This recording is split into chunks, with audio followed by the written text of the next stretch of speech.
Halo teman-teman, selamat datang di Bistory. Kali ini Bistory akan menceritakan sebuah film thriller, misteri, sains yang berjudul Dr. Brain. Film ini adalah drama Korea pertama yang dibuat oleh Apple TV+.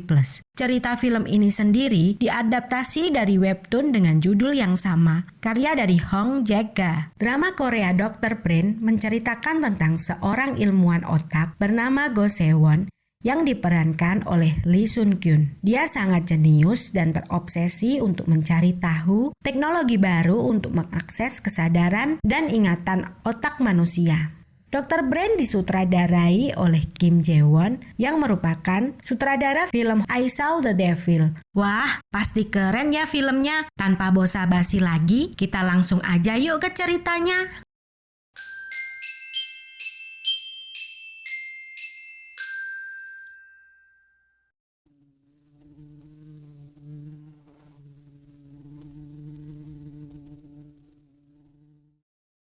Cerita dimulai pada musim gugur 1990, ketika Go Se-won duduk di bangku sekolah dasar kanak-kanak. Dia anak penyendiri, berbeda dengan anak-anak pada umumnya. Suatu ketika, ia membuat masalah sehingga ibunya dipanggil oleh pihak sekolah. Ketika ibunya bicara dengan kepala sekolah, dia disarankan untuk menemui dokter karena sepertinya ada yang salah dengan sifat Go Se-won. Ibunya merasa frustasi terhadap kondisinya, kemudian menemui psikiater.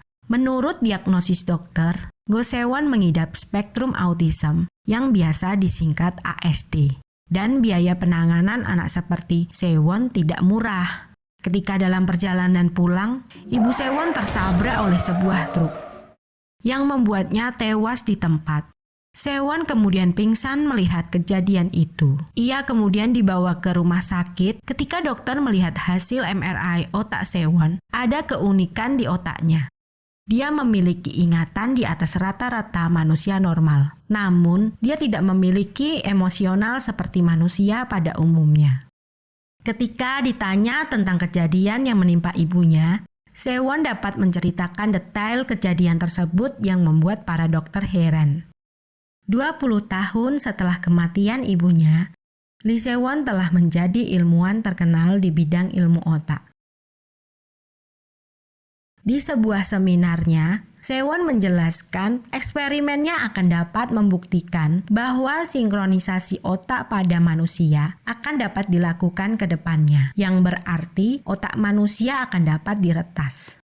Setelah seminar, Se-won didatangi oleh seorang wartawan. Dia bertanya, apakah ada motif pribadi di balik penelitiannya tersebut? Se-won tidak menjawab pertanyaan tersebut dan kemudian pergi. Scene berpindah ke pusat penelitian otak BC, tempat Se-won bekerja. Di sana ia sedang melakukan penelitian bersama temannya yang bernama Dr. Hong. Saat melakukan penelitian yang ke-32, percobaannya gagal. 아니 너 무리하는 것 같아서. Saat Se-won sedang makan di sebuah restoran, pelayan menawari dia minum untuk sekedar menghilangkan stres. Namun, ia menolak karena Se-won tidak minum alkohol. Saat sampai di rumah, ia teringat istri dan anaknya yang bernama Do-yun, yang mengidap kelainan seperti Se-won, tidak memiliki empati, komunikasi, dan kemampuan untuk bersosialisasi. Anaknya meninggal dalam sebuah ledakan sehingga membuat istrinya frustasi. Suatu malam ketika Se-won ingin membuang kucing milik anaknya, istrinya marah karena percaya bahwa anaknya masih hidup. Entah apa penyebabnya, istri Se-won dilarikan ke rumah sakit.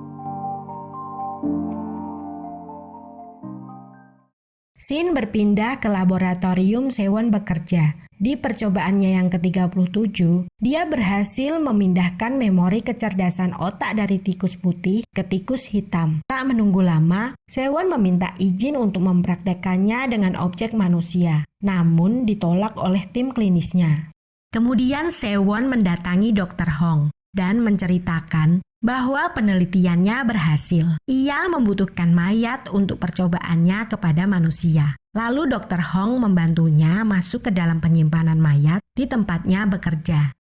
Kemudian mereka melakukan eksperimen dengan mayat manusia dan Sewon sebagai penerima memori mayat tersebut. Saat proses pemindahan memori, Sewon melihat seseorang dengan batu besar dengan darah berceceran kemana-mana. Saat proses itu berlangsung, tiba-tiba jantung Sewon berhenti.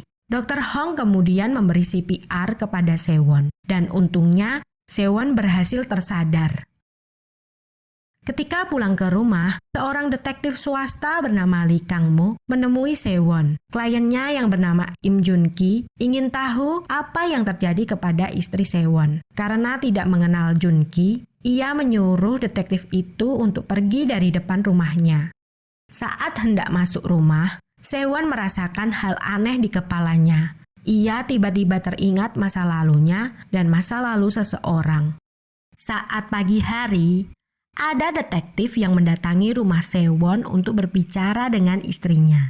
Karena istrinya tidak ada di rumah, detektif itu bertanya kepada Sewon, apakah mengenal orang yang bernama Im Jun-ki. Detektif Yojin juga menjelaskan bahwa Jun-ki sudah lama dekat dengan istrinya dan dia ditemukan telah tewas. Sontak Sewon marah karena merasa dituduh menjadi penyebab kematian orang tersebut. 선생님을 의심한단 말은 안 했는데요. Sewon jadi teringat dengan detektif yang ia temui semalam. 혹시 임준기 씨 아세요? Karena ia penasaran dan ingin tahu kenapa semua orang bertanya kepada dirinya soal Im Jun-ki, Sewon kemudian datang ke kamar mayat, tempat mayat Jun-ki disimpan. Dengan bantuan orang dalam, Sewon berhasil menemukan mayat Jun-ki. Kemudian ia melakukan proses pemindahan memori otak Jun-ki ke dirinya dan melihat sekilas ingatan masa lalu Jun-ki. Shin berpindah ke tempat kerja Sewon. Dia merasa aneh karena tidak ingat apa yang ia lihat di ingatan Jun-ki. Padahal ingatannya sangat kuat. Saat Sewon ingin pergi makan, ia menawari teman-temannya untuk pergi bersama. Seketika itu temannya kaget mendengar hal itu, karena Sewon terkenal sangat introvert. Saat di restoran, dia memesan bir yang membuat pelayan kaget mendengarnya. Di tempat lain, detektif Yojin sedang mencari informasi tentang Go Sewon untuk penyelidikan lebih lanjut. Dan dia juga menemukan sebuah artikel tentang Yodu, anak Sewon yang meninggal karena ledakan tabung gas. Sewon kemudian menyadari, sinkronisasi otak bukan hanya memindahkan ingatan, tapi juga kebiasaan mayat tersebut semasa hidup. Ketika saat akan pulang, Sewon melihat hal-hal aneh yang tidak bisa dipikirkan dengan nalar. Saat di mobil, tiba-tiba ada yang aneh dengan kepala Sewon. Kemudian ia menepikan mobilnya dan keluar dari mobil. Dia merasa mual dan melihat hal-hal aneh. Tiba-tiba muncul seorang anak kecil mengatakan hal yang sama seperti istrinya, bahwa anaknya masih hidup. Sesampainya di rumah, Sewon turun ke basement rumahnya dan tidak disangka istrinya terbaring koma di sana. Karena ingin tahu apa yang sebenarnya terjadi, ia kemudian melakukan sinkronisasi terhadap istrinya untuk mengetahui teka-teki tentang anaknya. Dan bersambung. Jadi, masih banyak sekali teka-teki yang di episode pertama ini. Bikin makin penasaran kelanjutannya gimana. Oh iya, jika kalian suka, like dan subscribe channel ini ya. Semoga sehat selalu dan banyak rezeki untuk teman-teman semua. Tetap jaga kesehatan dan sampai jumpa.